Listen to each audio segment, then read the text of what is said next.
Oh, kau pergi terapi, kau gila ke? Kau mental ke?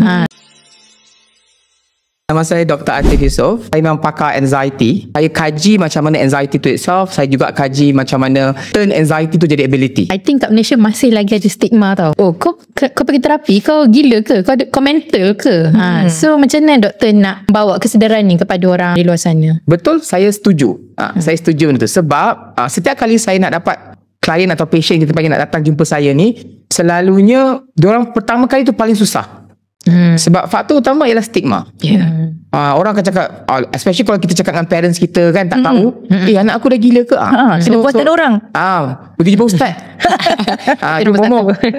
So benda ni tak tahulah. Saya rasa pada saya untuk kita boleh terima ni, in Malaysia lah, we're talking about Malaysian context ni, we are there already almost, but we are not there. Meaning to say, orang dah mula percaya. So untuk kita bantu diri kita untuk terima psikologi ni, untuk dia bukanlah gila, orang cakap gila kan, sebenarnya tak gila.